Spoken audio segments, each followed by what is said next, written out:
What is the message that's coming out for and from Iranian women? Will these women across the Islamic world now join this fight against hijab?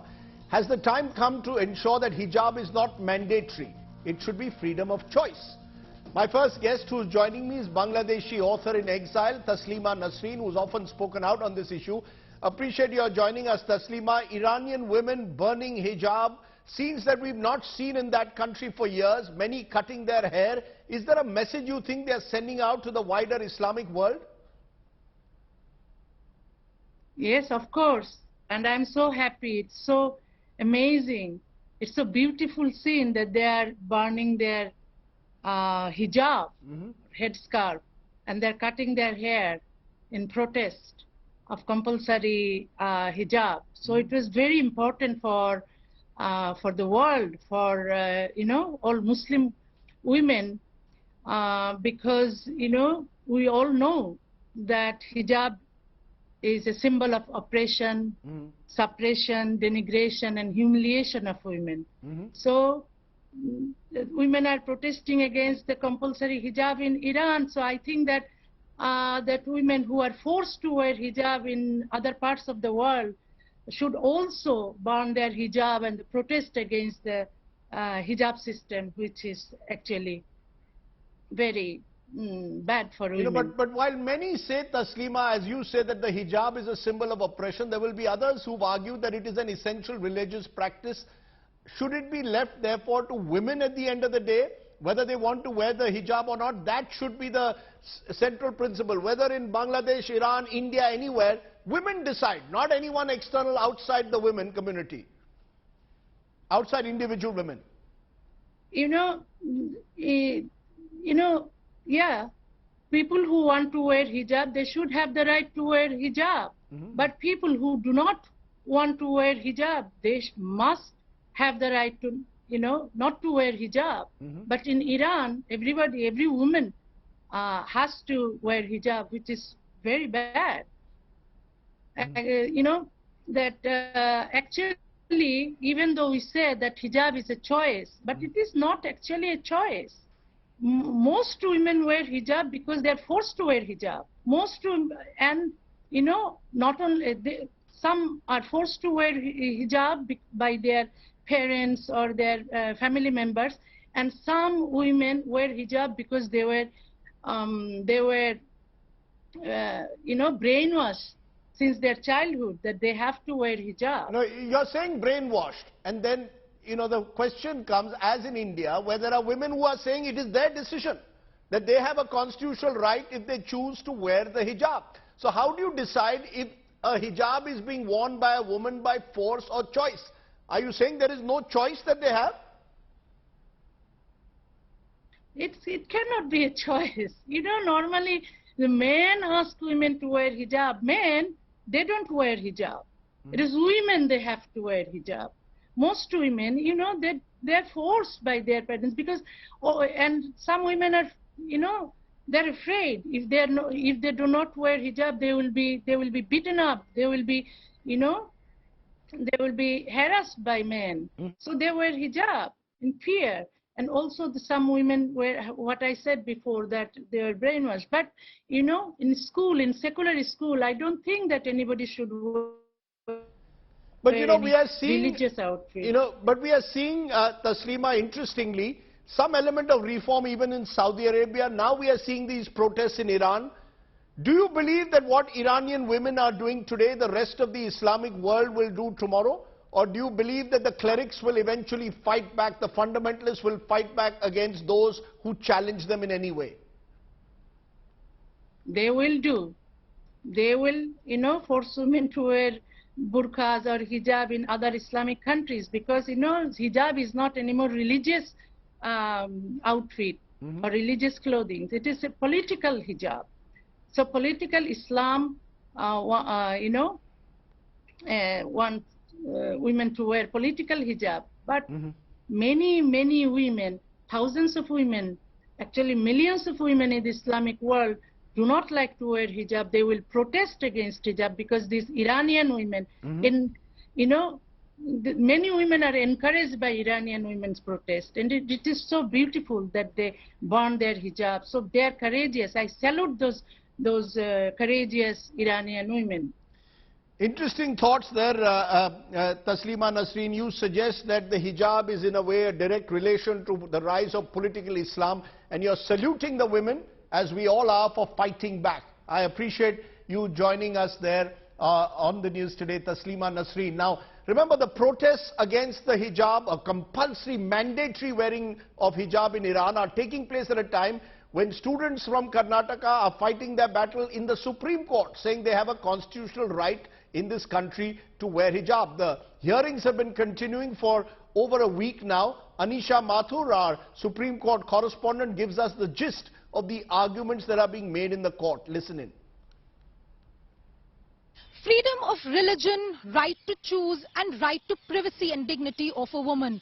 All of these are the constitutional principles on the basis of which the petitioners have argued in the Supreme Court that it is their fundamental right to wear a hijab to school, which is being violated by the Karnataka government.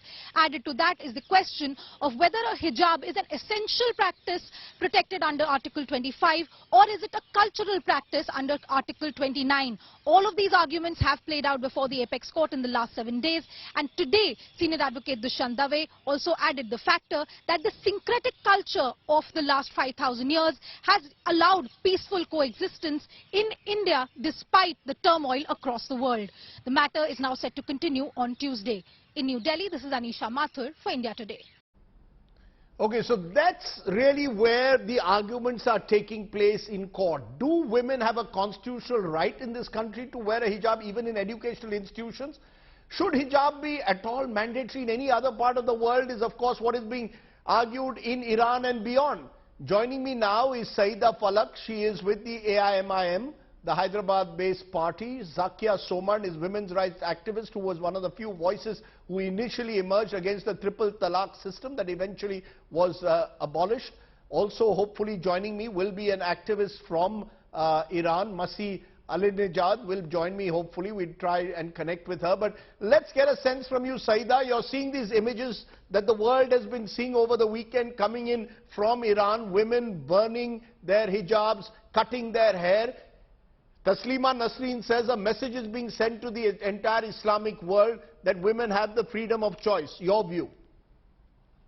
See, what happened in Iran with that 22-year-old girl is wrong. But what is happening in India is also wrong.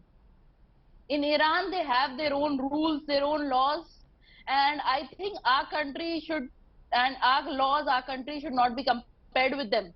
We have many important issues that needs to be discussed rather than discussing the issues of other countries. See, I've been to Iran. No, she says Taslima said it's a symbol of oppression. How can it be a symbol of oppression? It covers our head, not our brain. It is just a piece of cloth. A piece of cloth cannot be a symbol of oppression. How can just a piece of cloth be a symbol of oppression? So in Iran, they have their own rules. If we don't wear the hijab, even the non-Muslims there have to wear the hijab. I've been there with the Indian karate team. The non-Muslims have to wear the hijab there. If otherwise, they will impose a fine or they may even arrest you. They have their own rules and laws, but in India we have a constitution which gives us the freedom of choice, freedom of religion. So if a girl or woman in India wants to wear the hijab, no one has the right to stop her. It is her own choice. Also, she shouldn't be forced to wear it. In our country, the constitution gives us the right to choose whatever we want to wear. Interesting the way you are putting it. You believe India, the constitution in itself, Article 21 in particular, which is being debated in the Supreme Court. Do you agree with that, Zakia Soman, that in India the situation is very different and therefore what is happening in Iran should not influence what happens in this country? There, women are coming out of the street protesting mandatory insistence on hijab. In India, women are calling for the constitutional right to wear hijab if they so choose. In my view, the situation between India and Iran is very similar, and also in some ways it is very different. Because hijab is not an essential practice of our religion. Hijab is a patriarchal imposition. There is any number of Quranic evidence to support this argument. Commonsensically speaking also, if hijab was mandatory for Muslim women, then all the Muslim women and all the Muslim girls all over the world would have forever been in hijab, which we all know is not the case. So it's only a recent day kind of an arrival, the hijab thing. Having said that, it is outright discriminatory to bar girls from entering the classroom, as is happening in Karnataka, because they are wearing the hijab. Because in India, everybody has a constitutional right to dressing of their choice. And it's the violation of their right to privacy. It's also a violation of their right to education, which is a fundamental right. Indian secularism also allows the citizens to practice their right to religious freedom. So as a result of that, because we are a multicultural society, we are a multi-faith society, we all follow our respective faiths. At the same time, the state is supposed to be equidistant from all religions, and that is what, you know, is Indian secularism. No, but so there is just one, no, but in the Indian context, there is the angle at the moment, which is being debated in the Supreme Court, whether that extends, whether that constitutional right extends to a school or an education institute, a college. Can the college or school set their own rules? In that sense, yes, it's a very different case. Sir, a school or a college are public places, right? So is a parliament. So is a chief ministerial office. When we have a chief minister who occupies the chief ministerial position, who is dressed in saffron robes, we have so many MPs sitting in parliament who are in saffron robes. So surely parliament is as much a public space as is a school or a college. So this is a case of discrimination. This is a case of, you know, one more example of the ongoing onslaught on the Muslims.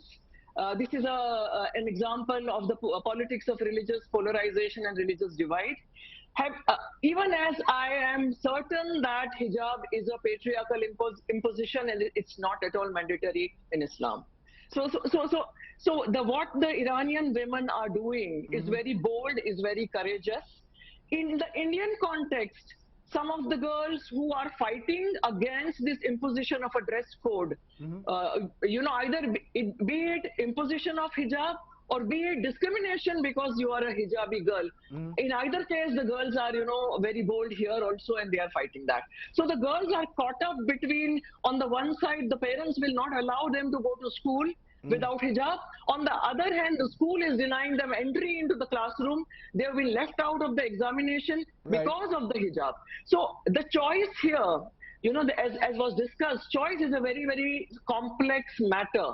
When there is a social pressure defining a good woman, and a good woman is always somebody who is in a covering or a hijab, what choice does a girl who comes from a, you know, relatively conservative traditional background, what choice does she have? Because she is made to feel and she is made to understand right from childhood that you are a good girl, therefore you should be in hijab. So let's take that. Let's take that issue of choice. Let's focus on that for a moment, because, you know, Saida Falak, that's precisely even what Taslima argued just now, that where is the choice? It is brainwashing. She is claiming, and this is not just true of Iran where it's mandatory, but across the world is her argument, that there are no choices here. Women are not being given free choices. The women in Iran are standing up to that. So should women across the world. Choice must be left with the woman, not with their family members, not with clerics certainly, not with society. Nobody is being brainwashed. Hijab is compulsory in our religion. Likewise, namaz is compulsory in our religion. We have to offer namaz, but no one can force anyone to offer namaz, right? No one can force anyone. Likewise, hijab is compulsory, but no one can force anyone to wear the hijab, and no one is forcing, anyone is not forcing any girl to wear the hijab. And also, they shouldn't be forced to remove it. They shouldn't be forced to choose between hijab and kidab. No, but the fact is, Saida, 25 years ago, and this is true of Iran also before the Islamic revolution in the 1970s, women did not wear the hijab. So if it was an essential religious practice, it seems to have only emerged in the last 20-25 years after the rise, as some call it, of political Islam. See, first of all, you shouldn't compare other country with other countries. And women across the globe have been wearing 100 years. So if the Muslim women believe that it is compulsory in our religion, if they believe that it maintains a modesty, then no authority have the right to stop them or say otherwise, right? We believe that it is our essential religious practice. We believe that it maintains a modesty. We believe that the hijab protects us. But it was not the case 30 years ago. It was not the case 30 years ago. It seems to have emerged only in the last 10 years that you're seeing it like this.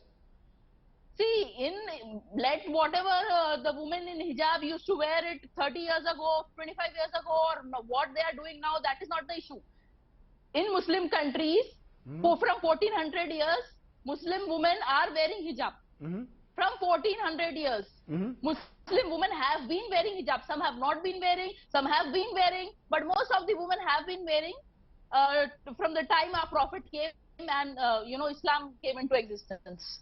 Zakia Soman, you want to give a final word on that? That, we've had videos being put out on social media today about what Iran was like pre the Khomeini revolution. Women were in bikinis, they were seen on beaches. Now you've got mandatory wearing of the hijab and other dress codes. Has something changed in the last 20-25 years in particular? Yeah, Iran has been a very refined and indeed civilization. Across the world. Yes.